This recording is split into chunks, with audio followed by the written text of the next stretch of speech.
sila ay puyat at pagod sa holiday season na ito, lalo na kagabi. Gayunpaman, gaya po nasabi ni Pastor Charlie, tayo po ay nagpapasalamat sa Diyos at sa inyo na inyong binigyan ng kahalagahan ang ating pananambahan. At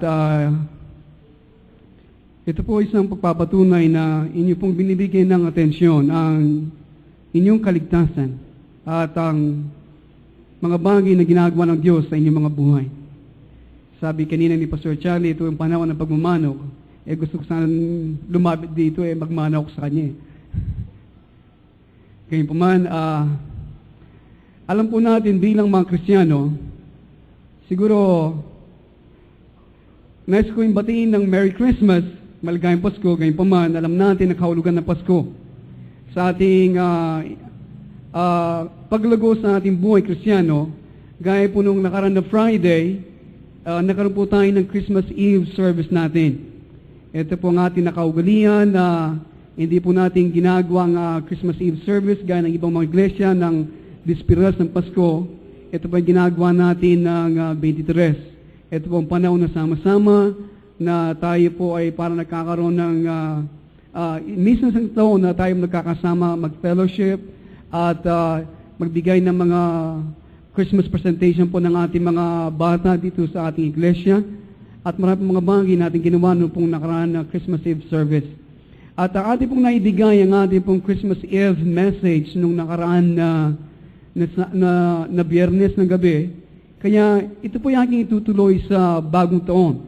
Sa January 1st, Enero 1, doon po natin tutuloy ang mensahe ng Diyos na kanyang binigay nung kahapon o yung last Friday.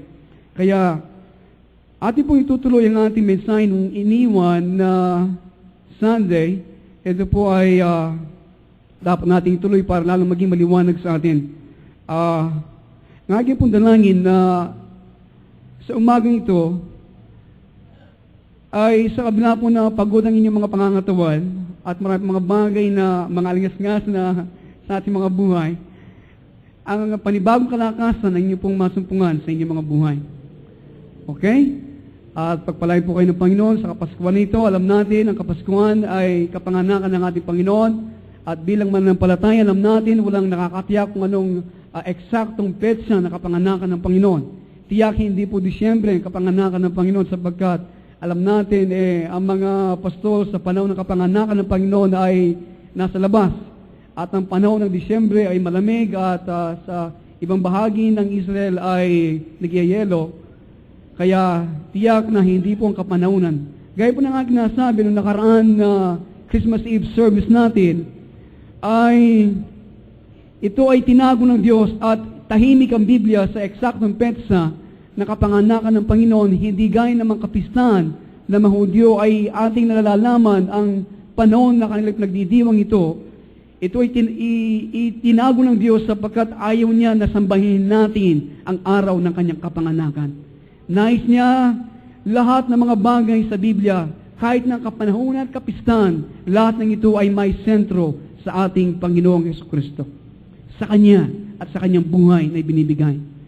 Kaya sa umagang ito ay tayo po nagpapasalamat at kayo po ay nandito, nagpupuri, sumasamba sa Diyos, kasama po natin din ang kauna-una pagkakataon. Siguro, ang mga magulang po ni Pastor Ariel nandito at kasama po ng kanyang mga kapatid at pamangkin.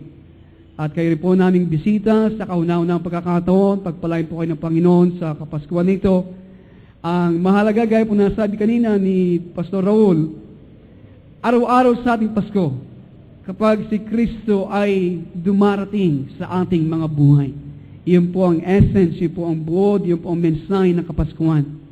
Kaya ang ating dalangin, each day in our lives, siya po ay dumarating. Amen? At ang mahalaga, hindi po siya patuloy na kumakatok sa mga pintuan para ipanganak, isilang ang tagapagligtas. Aking po inaasahan, lahat ng mga pintuan, ng mga kwarto, ng ating mga puso, ay nakabukas na sa Kanya matagal ng panahon. At siya ay nananahan at nanatiling nananahan sa ating mga puso. Hindi natin siya pinatatalsikan sa kabila ng maraming mga problema sa ating mga buhay. pilit niya nais na mag-control sa ating mga buhay, we give Him all the permission and control to take over our lives. Amen? Kaya, ito po ang mensahe ng Kapaskuhan at ang aking puntalangin, ito ay nagiging tunay sa ating mga buhay. Amen? So, ating pong ituloy ang ating pinag-aaralan noong pong nakaraan na Sunday. Isa pong announcement bago po tayo tuluyan dumako sa kanyang mga salita. Yung po nag-aaral sa discipleship every Wednesday at nag-a-attend, postpone muna natin ang ating discipleship at pong itutuloy ang ating pag-aaral sa susunod na taon. Napakalayo, susunod na taon, no? Ilang araw na lamang. So, yung po mga nag-aaral ng discipleship, wala po tayong pag-aaral sa darating na Miyerkules na ito at yung nag-a-attend. Kaya buksan po natin ang ating mga Biblia sa ano pong ating teksto na pinag-aaralan. Pagsa po natin pinag-aaralan ay abiding in Messiah, ang ating pananatili sa Mesiyas. Ito po ay mahalaga sa ating kapanahunan sapagkat dito nakasalalay ang ating kinabukasan at magiging kahinatnan.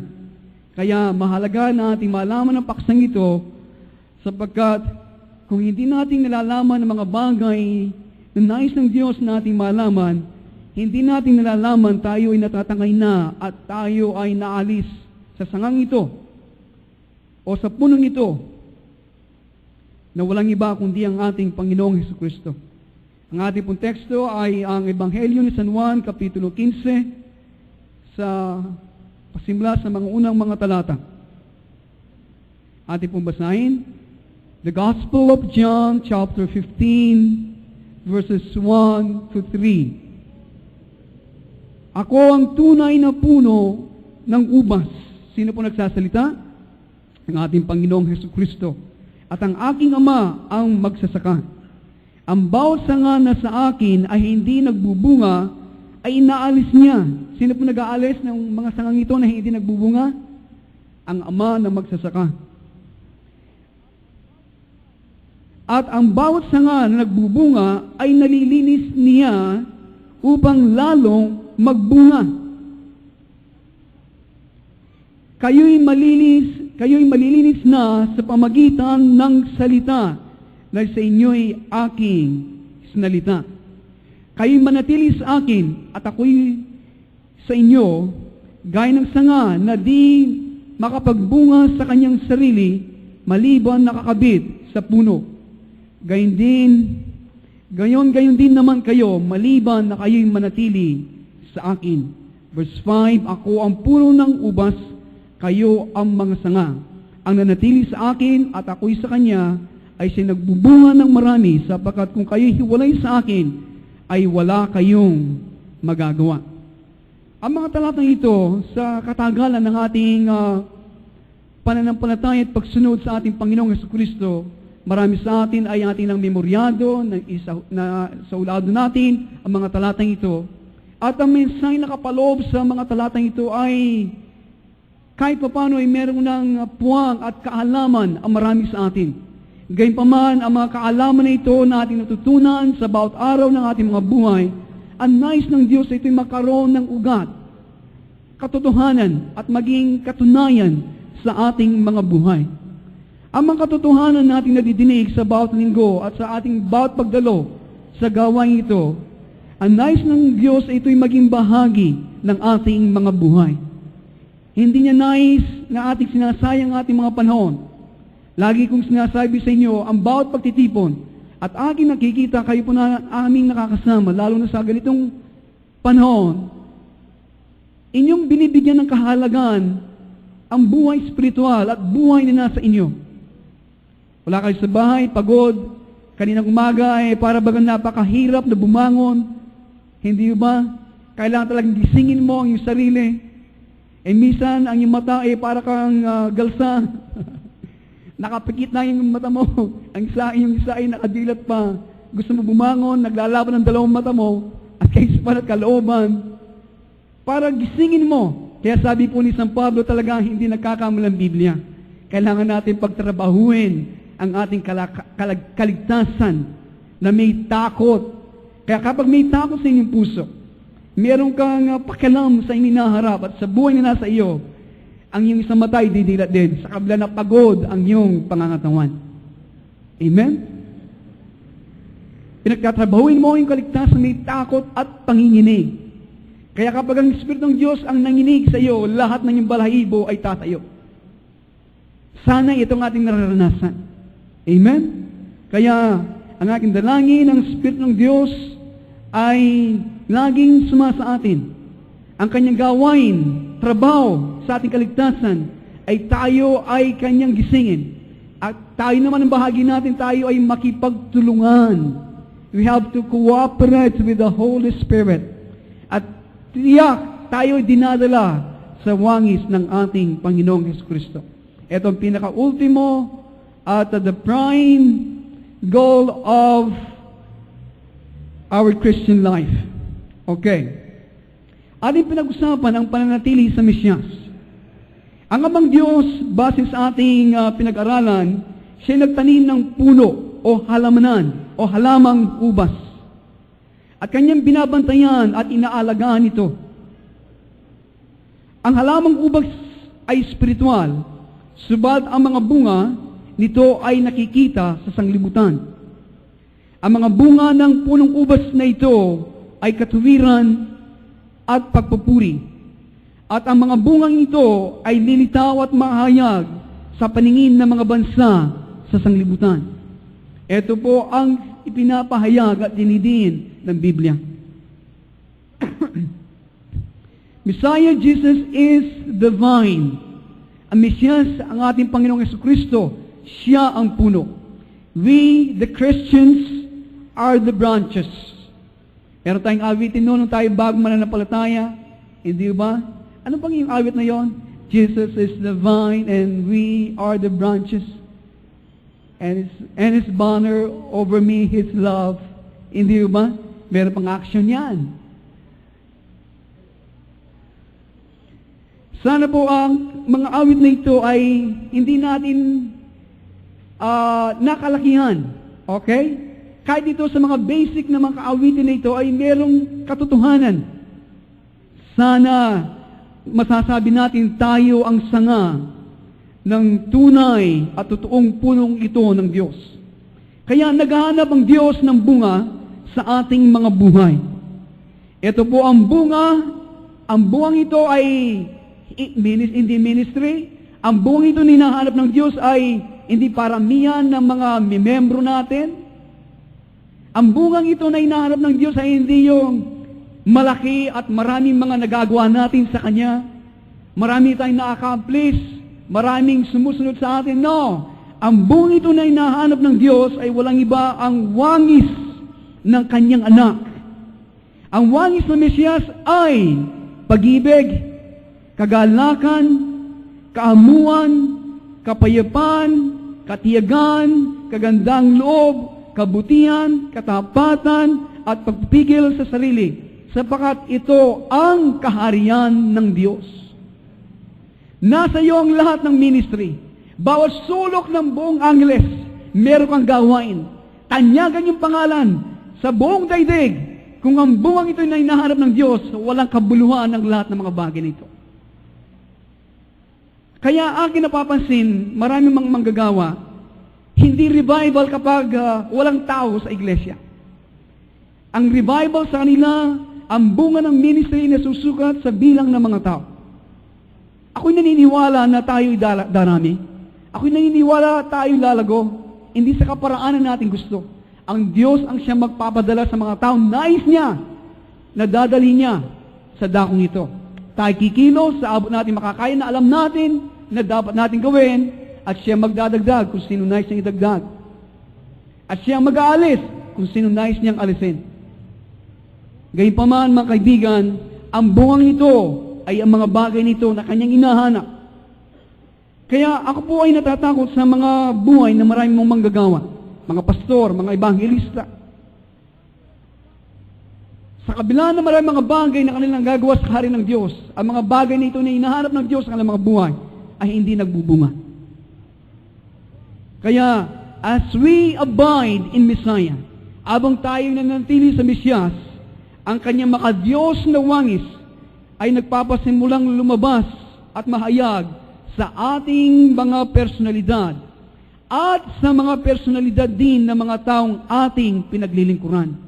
Ito po ang aking pagsamo, ito ang aking dalangin. Habang kami naglilingkod, ipinapayag ang mga bagay nito. Habang kami nanatili sa Diyos sa kabila ng maraming mga pagsubok, kasalatan ng buhay. Ang mga bagay nito ang aking dalangin, alam ko, ang makadiyos na wangis ng Diyos ay nagpapasimulang mahayag sa mga taong nakikinig sa atin at nakapaligid sa atin. Ito nga kinaasahan sa bawat sa inyo, na ang makadiyos na wangis ng ating Panginoon ay nahuhubog at nahayag sa bawat isa sa inyo. Amen? Kaya mawawalan ng kabuluhan ng mga bagay natin ginagawa kung ang mga bagay nito na nais na makita ang bunga ng Diyos ay hindi nakikita sa atin. Nandiyan po kayo. Kaya mayroong pagkukulang sa aking bahagi kung ang bagay nito na hinahanap ng Diyos ay hindi nahuhubog sa inyo. Mayroong kulang. Gayunpaman, kay Ren, kaya sabi ni San Pablo kay Timoteo, kailangan na iligtas mo yung sarili at mailigtas mo rin ang mga nakikinig sa iyo. Kaya mga kaibigan, ito po'y mahalaga. So, ating dinadala ang katuwiran at pagpupuri at kabanalan ng kaharian sa ating sariling mga buhay at sa mga buhay ng ibang mga tao. Ang dahilan bakit po tayo pinag-isa ng Diyos sa ating Panginoong Hesus ay para lumabas at mahayag ang bunga ng katuwiran sa ating mga buhay, para ang mga bansa sa sanglibutan ito ay luwalhatin ang Diyos. This is the end to which God has called us. Para ang mga bansa sa sanglibutan ay luwalhatin ang Diyos. Etong dahilan kaya tayo pinag-isa ng Diyos sa ating Panginoong Jesucristo. Subalit alam natin sa kasalukuyan, hindi ito nakikita ng sanglibutan. Hindi ito nakikita ng gobyerno sa iglesia. Wala silang nakikita ng liwanag. Ang nakikita sa katagalan ng Kristyanismo ay nakikita ang mga bagay ng laman, gawa ng laman sa loob ng iglesia. We're not giving the true witness, the true light. So sa nawa, ang dalangin ko, kahabagan tayo ng Diyos sa iglesia ito.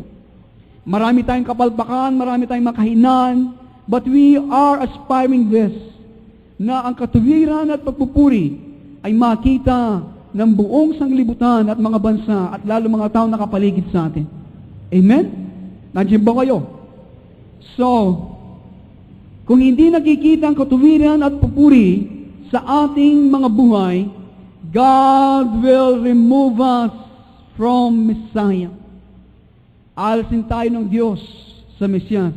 Sapagkat sinasabi po ng Biblia, mismo sa bibig ng Panginoon, ang bawat bunga sa akin, na hindi nagbubunga, ay Kanyang aalisin.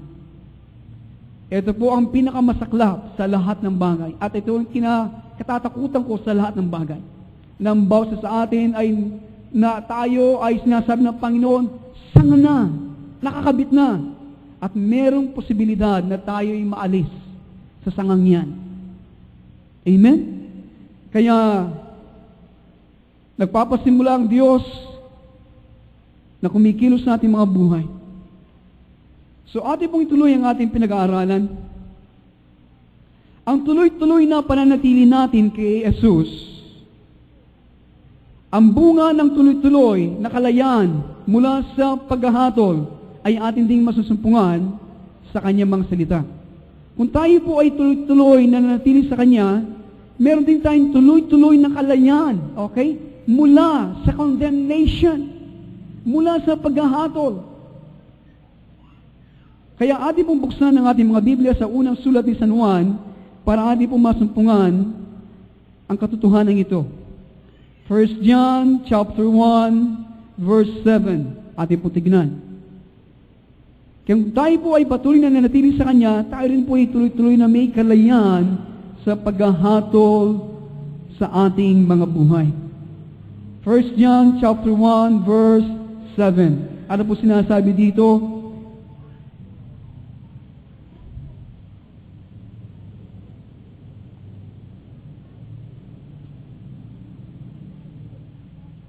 Ngunit kung tayo'y nagsisilakad sa kadiliman sa liwanag, na gaya niyang nasa liwanag, ay may pakikisama tayo sa isa't isa. At nalilinis tayo ng dugo ni Jesus na kanyang anak sa lahat ng kasalanan. Alam po natin, habang tayo ay nasa mundo ito, maraming mga bagay na dumalo sa ating mga buhay ay hindi natin maiwasan o hindi natin mapigilan. Tayo po ay nahuhulog at mayroong mga bagay natin nagagawa na hindi nagbibigay ng kaluguran sa Diyos. Sino po dito na hindi pa nagkasala? Magbuhat na tumanggap sa ating Panginoong Jesucristo. Wala pong makapagtaas, no? Kahit pa paano tayo po ay nagkulang sa Kanya. Gayunpaman, sa nais ng Diyos, araw-araw, abang tayo nananatili sa Kanya, tayo ay tuloy-tuloy din makaroon ng kalayaan sa paghahatol na ito ng Diyos. Kung tayo ay nagkakasala, ang trompeta ng Diyos ay tutunog sa atin. Kaya gaya ng ating sinasabi ng Diyos, ay hihipan ang trompeta sa Sion. Kaya marami sa ating mga buhay, ay mga trompeta ninyo, yung iba ay Twitter na lamang. Ang ilang mga trompeta tumutulog sa inyo, kasing laki nito. Malakas! Sapagat kung paano tayo lumalay sa Diyos, lumalakad din ang mga horn na yan, mga trompeta yan, sa ating mga buhay. Sana po, ang aking dalangin lumiliit na mga trompetang yan sa inyong mga buhay. Gayunpaman, kailangan natin lahat ng mga trompeta, mga speakers na yan, maging maliit o malaki. Kailangan natin yan sapagkat yan ang mga bagay na tayo'y dinadala sa tamang landas ng ating Panginoong Jesucristo. Gayunpaman, sinasabi po ng talata natin binasa, that to walk in the light, okay, na lumakad sa liwanag, ay manatili sa Mesiyas. Okay? Kung lumalakad ka sa liwanag, sapagkat siya'y liwanag, ang ibig sabihin nun, ikaw ay nananatili sa Kanya.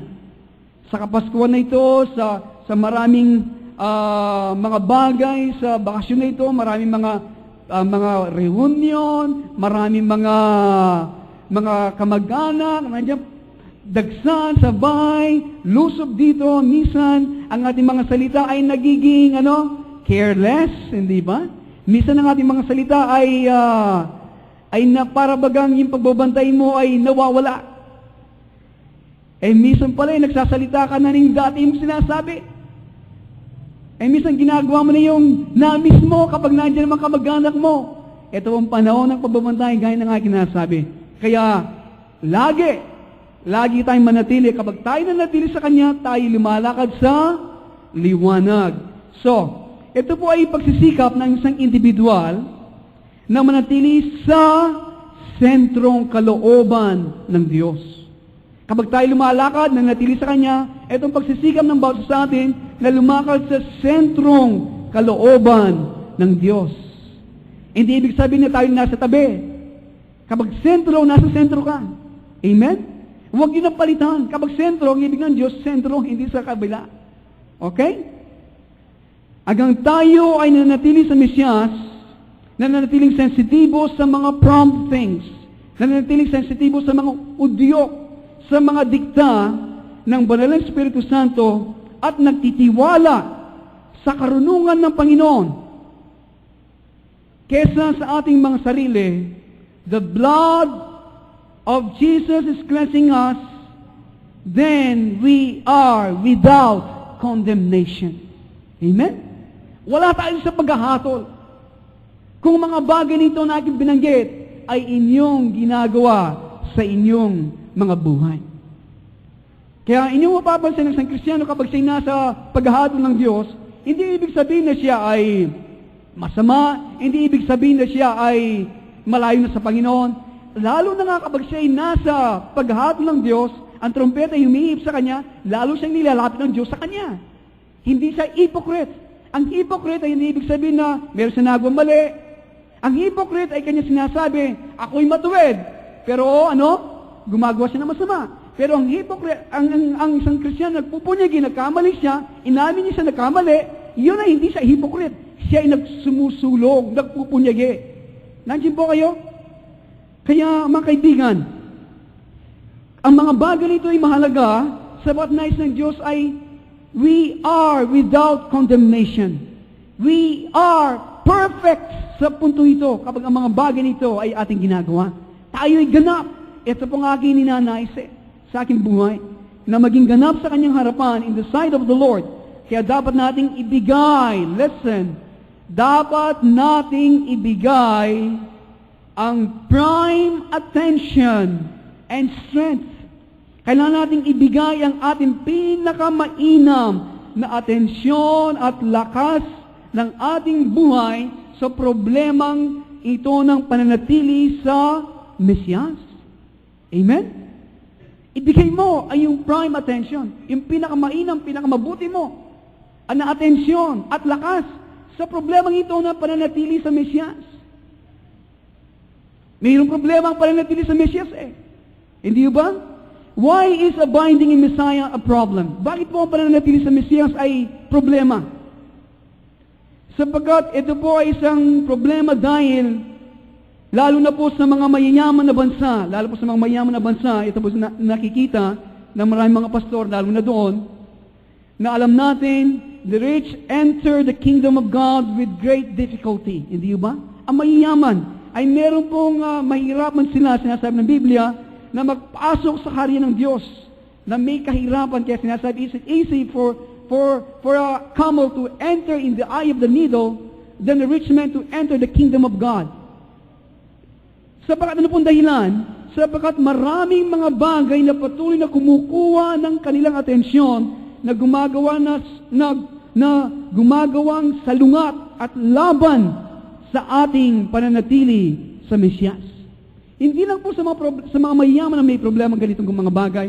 Minsan din sa tayo na may mga normal at mga medium at anumang kalagayan natin sa ating mga buhay.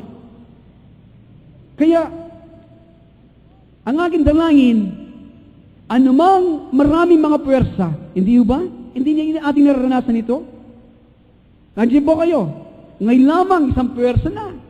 Ang inyong laman, hindi ba? Na mag-attend dito. It takes time para magising tayo talaga. The television is one of these hostile forces. Ang television, ang TV.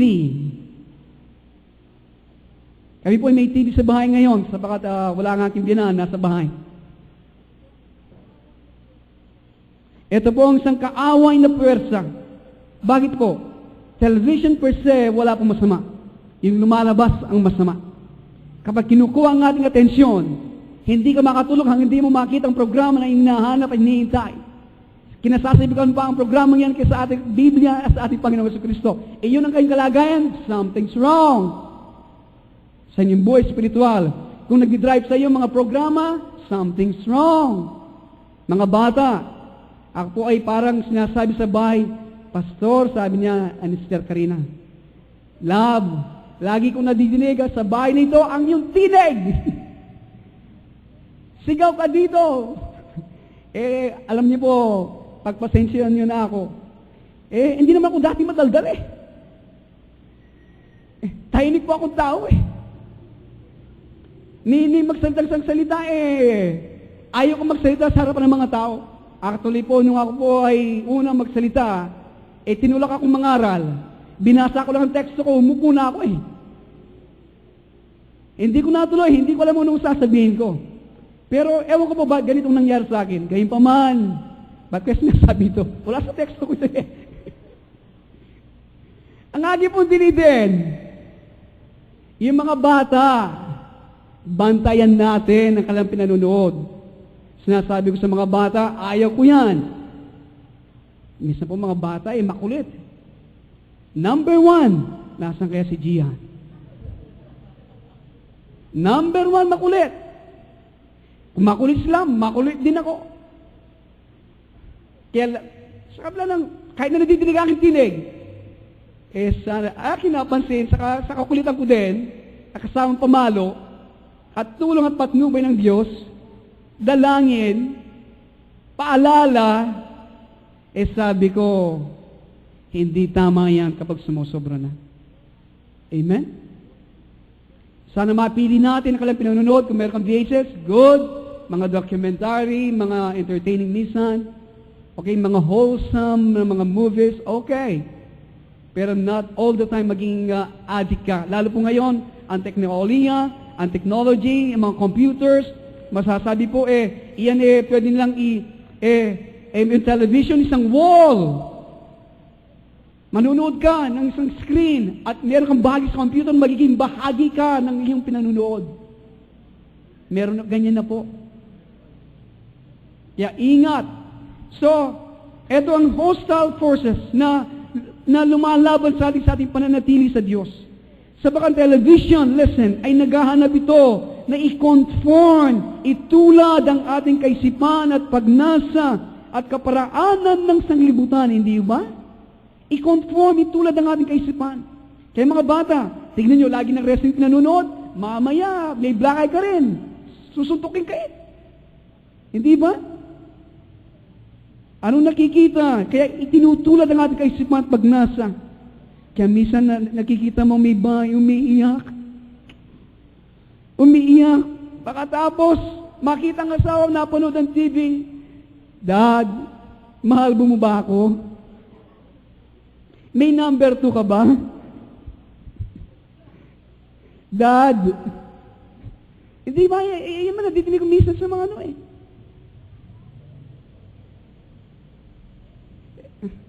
ikaw pa mo Paskong Pasko. Nandiyan ba kayo? Kaya, ang television ay nag-aanap ito na tayo itulad ang ating kaisipan, ang ating pagnasa sa kaparaan ng sanglibutan, si Satanas, sapitan ng laman, at ang ating self-centeredness and self-love also ay nagpupunyagi din na kunin ang ating mga atensyon. Ang pag-ibig mo sa sarili mo, and self-centeredness mo. Minsan yan ang pinakadakilang kalaban natin Hindi ba? Ay naghahanap din yan para makuha ang ating atensyon. Ang pagnasa ni Satanas na ating siyang sambahin. Kaya, siya po'y nanatiling alerto, naghahanap ng paraan para ang ating atensyon ay mapalayo sa Mesiyas. Alam niyo po, ang ating kaaway at ang sanglibutan ay meron kang karunungan na mapupulot sa kanila. Iyon ang sipag, tiyaga, at pagbabantay. Etong kalang ginagawa, lalo ng ating kaaway, na nanatili silang alerto. Okay? Naghahanap ng paraan. They are lurking. Hindi sinasabi nga, naghahanap na para masilo ka. Hanggang hindi mo na mamalayan, ang iyong atensyon ay malayo na sa ating Panginoong Jesucristo. Inyo bang naranasan ng mga bagay nito? Both eternal death and eternal life are working in the believer. Both. Ang dalawang ito, ang walang hanggang buhay, ang walang hanggang kamatayan, ay parang kumikilos sa loob ng mananampalataya. Bawat araw, alinman sa dalawa, ang kamatayan ang nagtatagumpay o kaya ang buhay ang nagtatagumpay.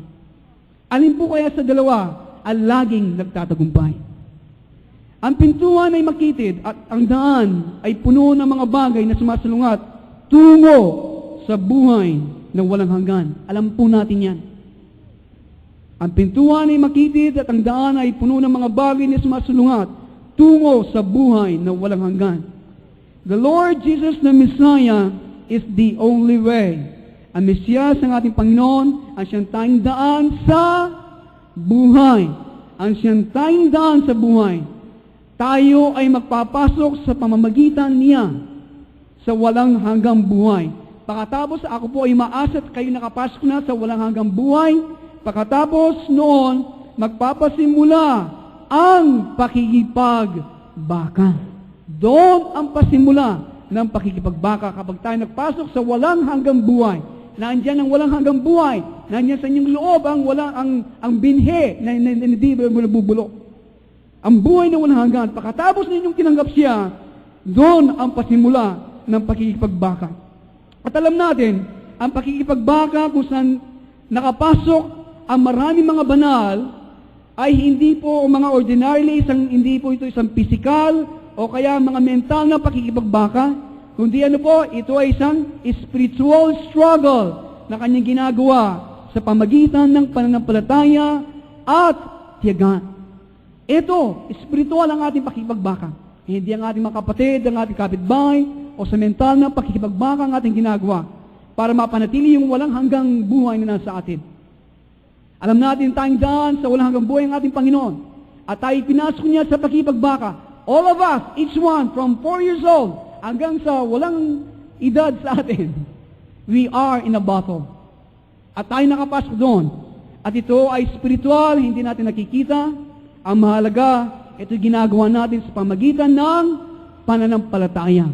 We walk by faith, the righteous live by faith, at sa pamagitan ng tiyaga. Amen? Tiyaga. This is one of the important virtue of the kingdom. Patience. Patience sa lahat ng bagay. Kaya dapat natin ibigay ang ating mga sarili sa pagtamo ng buhay ng Mesiyas. Laging ibigay ang sariling kalooban na gawin ang kalooban ng Amang Diyos. Ibigay ang sariling kalooban sa paggawa sa kalooban ng Diyos.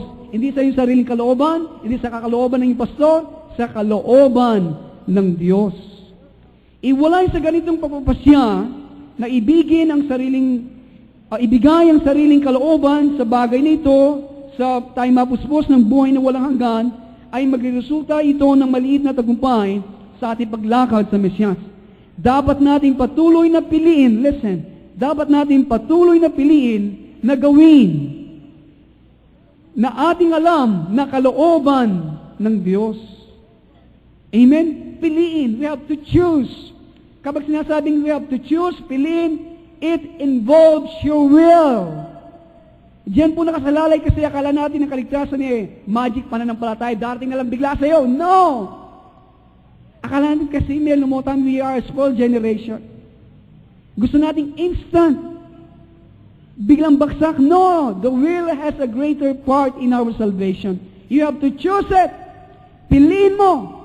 Kaya sabi ng ating Panginoon o sa atin maging razor sharp ang ating will. Maging matalas ang ating kalooban sa paggawa ng kalooban ng Diyos. Amen? Maraming sumasalungat at ang iyong kalooban kapag yan ay nasanay sa paggawa ng kalooban ng Diyos, ginagawa mo, minsan masakit mahirap Di ba? Ngayong bumangon lamang napakalamig. Mahirap buyat ka, busog ka, gutom ka. Okay? Meron mga pwersa. Kaya ang iyong kalooban, araw-araw ginigising mo yan.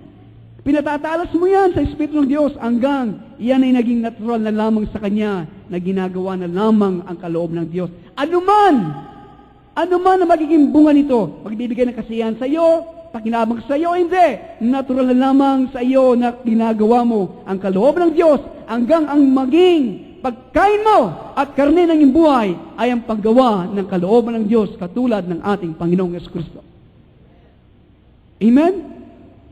Hindi mo na tinitimbang kung ito ay mapapahamak ka, kung ikaw ay mapapahiya ka, hindi mo na tinitimbang kung ikaw ay madidisgrasya ka sa iyong reputasyon. So, wala na sa iyan. Ang mahalaga sa iyo ay ang bunga ng paggawa at karne ng kalooban ng Diyos. Sabagat kapag ikaw nakarating na sa ganitong punto ng iyong buhay, ang buhay nito ay hindi mo na pinamumuhay. Ang buhay nito ay hindi na sa iyo. Ang kapayapaan mo, ang buhay mo, ang kagalakan mo ay ang kalooban ng Diyos. Yun na ang iyong buhay. Yun ang nag-drive sa iyo. Ang aking dalangin tayo makarating sa ganitong kalagayan ng ating buhay, katulad ng ating Panginoon. My need is to do the will of the Father. But now, as we go on, marami sa atin, wala pa sa tayo sa ganitong kalagayan, pinipilit pa na gawin natin kalooban ng Diyos, hindi pa natural sa atin, mas gusto pa natin sarili natin kalooban. So, araw-araw, kailangan natin ang ating kalooban ay nagiging razor sharp, pinatatalas natin sa Panginoon araw-araw, hanggang matalas na at kinakain na natin ang kanyang karne, ang kanyang kalooban. Alam niyo po, kung tayong dito, kahit na mga kalahati sa atin ngayon, ay ganito na kalagayan, alam niyo po, hindi ko na problema. Ang maraming mga bagay dito sa iglesia, kayo mismo sa inyong buhay, makikita ang katuwiran at pagpupuri sa Diyos. Aking dalangin, ang bawat isa sa atin ay makarating sa ganitong kalagayan. Hindi ko nasasabihin na mag-attend kayong ganito, o kaya manalangin kayo, with God and with fervent saying, mag-practice kayong ganito. No! You yourself will find the ministry that you have inside the church, in the body of Christ. You yourself will use your talent. Hindi nyo itatago. You will use it for the glory of God. At sinasabi ng Biblia, ang talent natin, mga talento na ibinigay ng Diyos sa inyo, itinago ninyo. Ang sinasabi ng Biblia, alisin pa ito sa iyo at itatapon ka. Imagine, you did not use your talent, itatapon ka sa kadiliman. Hindi mo nasasabihin na, gawin mo ito. No! You yourself will know it. Ito po ang aking dalangin. At alam po ninyo, ito ang pinaka-normal na buhay ng isang mananagumpay na Kristiyan. Ito po, nais ko ninyo marating. Kaya, lahat ng ministeryo dito, inyong mo napapansin siguro, walang ganang mga activities dito. Someday we will have so much activity, but not now. Nasa panahon tayo ng pag-aaral, pagtuturo, paglago, ang kalooban mo ay matuto na gawin ang kalooban ng Diyos. Nasa panahon tayo, nasa stage tayo sa ganitong kalagayan. Sana, ngayon ito nangyayari sa atin. Hanggang kapag tayo nakarating ng marami na sa atin, natural na lamang tayo mag-fellowship, natural na lamang gumawin ng mga bagay na ito. Okay? Nandiyan po kayo? Kaya mga kaibigan, dapat natin ibigay ang ating mga sarili. Piliin na gawin ating alam na kalooban ng Diyos. At kapag hindi tayo tiyak sa kalooban ng Diyos, minsan po, hindi tayo tiyak sa kalooban ng Diyos sa ating mga buhay, hindi ba? Ang dapat natin gawin, dapat natin panatilihin na piliin na gawin na sa pinakamabuting na ating nalalaman ang bagay na nakalulugod sa Mesiyas. Hindi po nakuha yun? Kung hindi ka tiyak sa kalooban ng Diyos, piliin natin, okay? Panatilihin natin, piliin na gawin yung pinakamabuting alam natin na mga bagay na nakalulugod sa Diyos. Meron mga tao ngayon, dahil marami sa atin hindi pa nakating sa ganitong kalagayan, gumagapang tayo sa kalooban ng Diyos. Subat, ano yung pinakamabuting alam ninyo na bagay na nakalulugod sa Diyos, yun ang inyong gawin. Amen? So, the Christian life is a warfare. Ito po isang pakikipagdigma. Our goal is to abide always in the perfect center of the person and will of Messiah. Ito po lagi. Ang nilalayan po, o nilalayan ng ating pananatili sa Mesiyas ay lagi na tayo po ay nasa ganap at sentro ng persona at ng kalooban ng Mesiyas. Habang ating ginagawa ito, tayo ay natutulad sa wangis ng Mesiyas.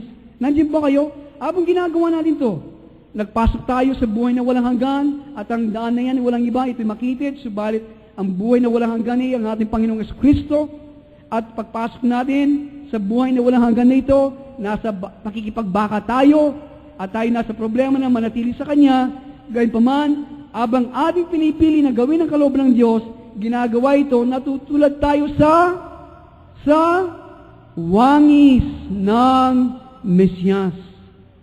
Ang kalooban ng Diyos ay nagpapasimulang mahayag sa mga tao at sa mga pangyayari na nakapaligid sa atin. Amen?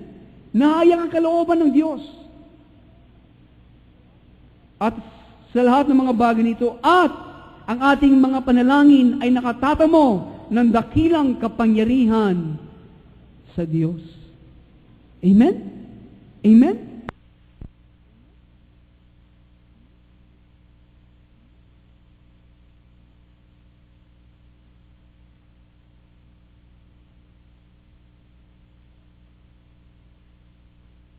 Po ninyo.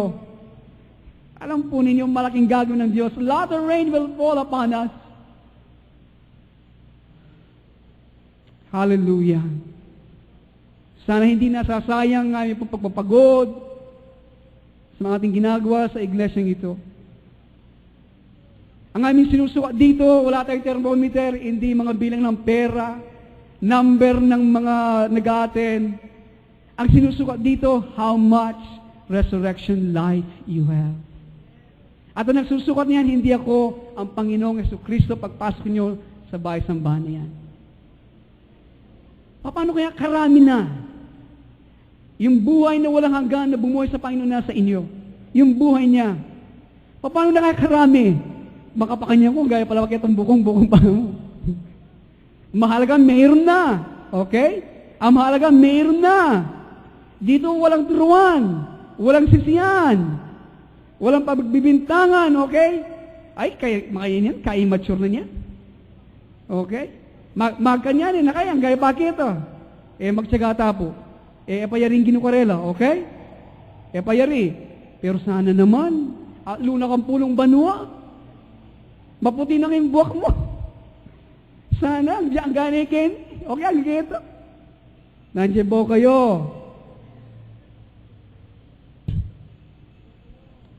Nandiyan po kayo. Okay.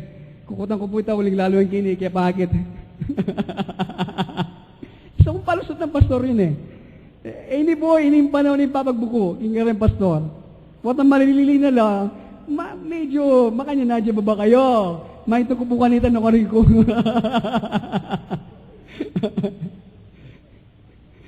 Mag-relax na ang bagya. Kaya po ayarin message ko na naman kanina. Mera kalita nga ko dapat sabihan, migay kin. Okay, so, ang dakilang issues dito po ay buhay. Okay? Ang dakilang issue natin pinag-usapan dito ay buhay, eternal life. Ang mga bansa ng sanglibutan ay napapahamak dahil sa kakulangan ng buhay. Buhay, ang buhay na ito ay ang Mesyas mismo. Amen? Kaya, napapahamak at walang nakikitang liwanag dahil sa kakulangan ng buhay sa loob ng iglesia. So, the life is the light and the only light of men. Ang buhay na ito natin pinag-usapan, ang siyang liwanag at ang tanging liwanag ng sangkatauhan. Sa oras ang mga sanga at totoong punong ito, sa oras ang mga sanga ng totoong punong ito ay nahayag ang perfect man. Okay? Kapag ang mga sangang ito, ng totoong punong ito, ay nahayag yung perfect man. Sino yung perfect man na ito sa ganap na tao? Sino siya? Who is the perfect man? Jesus, right? Walang ibang ating Panginoong Jesucristo ay nahayag sa mga sanga to the measure of the stature of the fullness of the Messiah, kapag kanyang hanggang siya ay lumago sa sukat ng pangangatawan ng kapuspusan ng Mesyas, the eternal life and the light of God will be brought forth to the nations of the earth. Yung pong walang hanggang buhay, ang liwanag ng Diyos, ay mahayag sa mga bansa ng sanglibutan. Ito po ang sinasabi sa John chapter 17. Ating pong buksan ng ating mga Biblia dyan. John chapter 17, verse 21.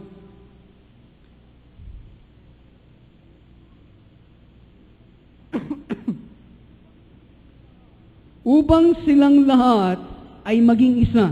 Ito ang dalangin ng ating Panginoon sa kanyang Ama. Upang silang lahat, tinutukoy ang bawat sa atin, mga mananagumpay, ay maging isa na gaya mo, Ama, sa akin at ako'y sa iyo. Na sila na may sumaatin upang ang sanglibutan ay sumampalataya na ako'y sinugo mo. Ano yung sinabi ng Panginoon? That the world may believe. Para makilala ng sanglibutan,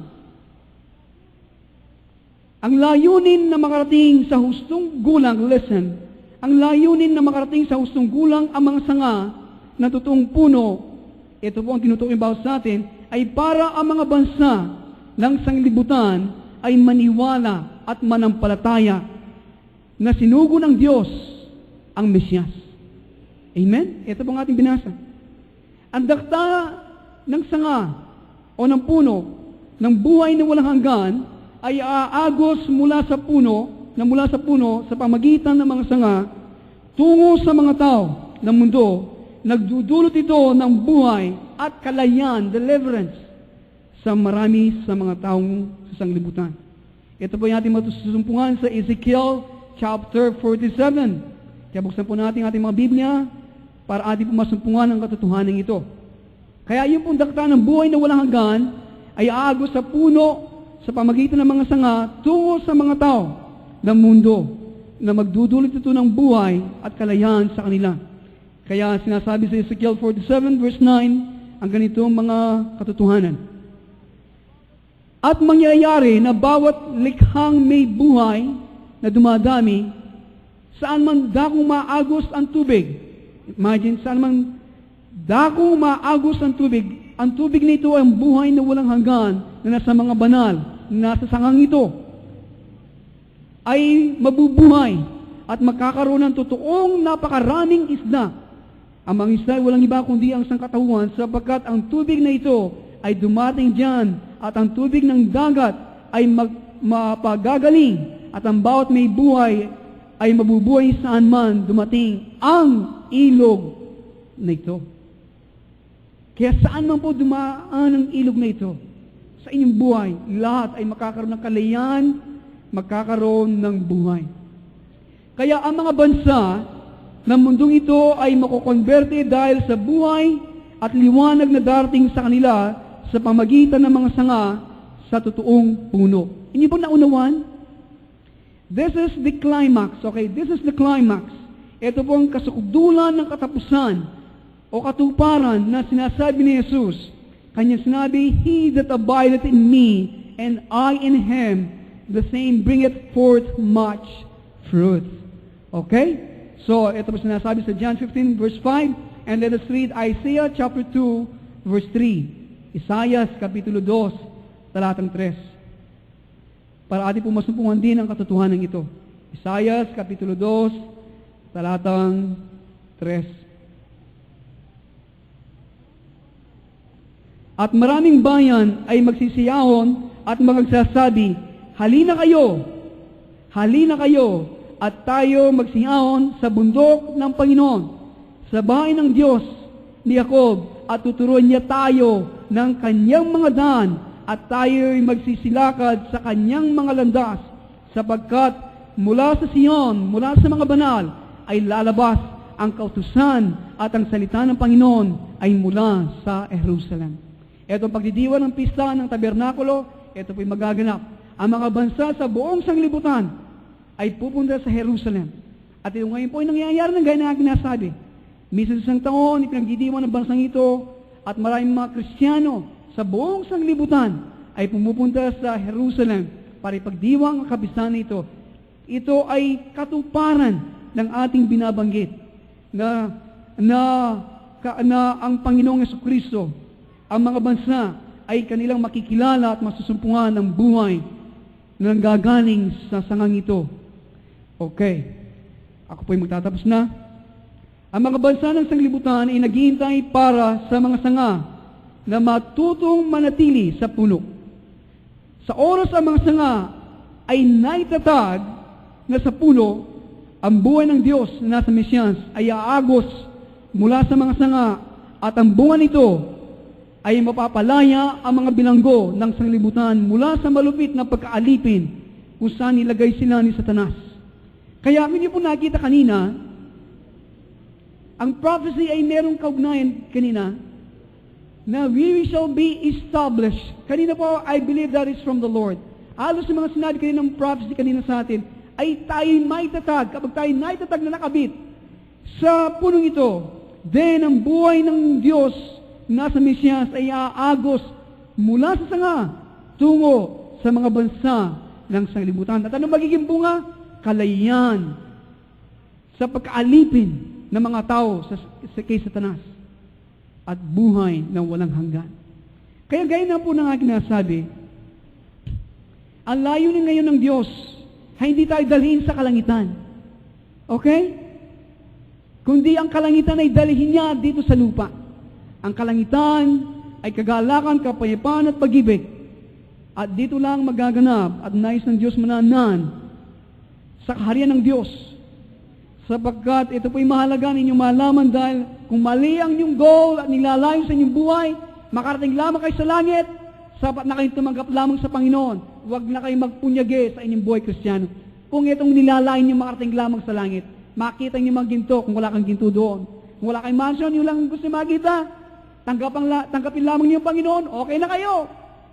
Pero hindi itong sinasabi at dinidiin ng lumang tipan at ng bagong tipan. Ang dinidiin ng bagong tipan, ang kalangitan ang siyang bumaba dito sa lupa para magkaroon ng kapayapaan, kagalakan, sapagat ang mga bansa ang siyang mamanahin ng ating Panginoong Jesucristo. Dito niya itatatag ang kaharian. Kailanman ay hindi iwan ng Espiritu ng Diyos at ng ating Panginoon ang sanglibutang ito. Ngayon, hindi ito nalalaman ng tratanto ng maraming mga gobyerno at mga bansa sa ayaw na sila sa gusto. Ang salitang ito ay magaganap whether they like it or not. At tayo ay mayroong bahagi dito. We thank God for the revelation.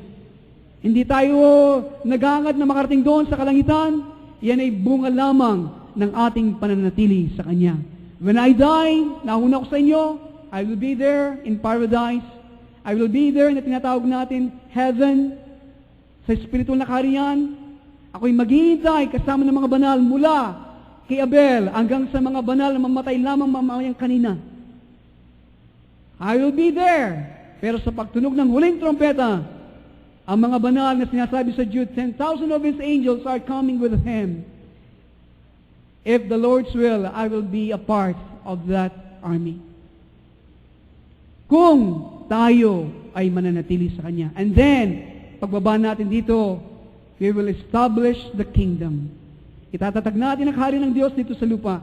Kaya sisigaw ng buong sanglibutan, the kingdom of this world has become the kingdom of our Lord and His Christ. Amen? Kaya mga kaibigan, dito tayo dinadala ng Diyos. Kaya nais na tayong manatili, magbunga, ang dakta ng walang hanggang buhay ay lumabas sa inyo, hindi para sa inyo, para sa mga bansa at nangangailangan sa sanglibutan. Amen? Kaya tayo po ay mapalad na ito ay inilalahad ng Diyos sa atin so that you can work out your salvation with fear and trembling. Piliin natin, ibigay ang ating buong atensyon at lakas. Gamitin ang lahat na nasa atin para tayo ay makapanatili sa punong ito, walang iba kundi ang ating Panginoong Jesucristo. Pagpalain po kayo ng Panginoon sa Kapaskuhan na ito at nawa nagbigay ng hamon ang mga mensahe ninyo na didinig. Thank God, tayo po lahat ay manalangin. Salamat po, Diyos, sa inyong mga salita. Tunay, Panginoon, ang bawat sa amin ay ipinasok mo sa pakikipagbaka. Ang issue naming pinag-usap, Panginoon, ay buhay na walang hanggan. Kaya nais mo, Panginoon, bawat saglit kami po ay nananatili sa iyo. To be in your center, in your person and in the will of God the Father. Sa umaga ito, O Diyos, nandito ang aking kapatiran. Binigyan ng kahalagaan, Panginoon, ng kaligtasan na ipinakalugmos sa kanilang lahat. Sa umaga ito, O Diyos, ang aking dalangin, nawa sila'y sumulong sa kanilang buhay pananampalataya. Nalagdagdagan ng lalong buhay ng Mesyas. Marami sa amin, Panginoon, we have Messiah in us. Taglay namin ang Mesyas na nasa amin. Pero naisin mo na more of Christ, more of His life. Sa umaga ito, O Diyos, kami po ay nagpapasalamat. Sa kabila lang namin makitid ang daan patungo sa walang hanggang buhay na ito. Maraming mga pwersa na sumasalungat, lumalaban para hindi kami mapuspos ng buhay na ito. Subat ngayong umaga, O Diyos, we proclaim, aming ipinapahayag that this will ng kalooban namin ito ay aming gagawin at pipiliin na gawin ang kalooban ng Diyos sa abot ng aming makakaya. Lord God, we thank you so much. Thank you for thy great salvation that you have entrusted to each one. Kaya Panginoon, kumilos ka po sa bawat buhay. Ipagkaloob mo ang lahat ng mga pangangailangan. Help us, Lord, to walk without condemnation. Help us, Lord, to be perfect in your sight. The blood of Jesus cleanses us, Lord. Thank you, Father. Thank you, Lord. Let's all stand and worship Him.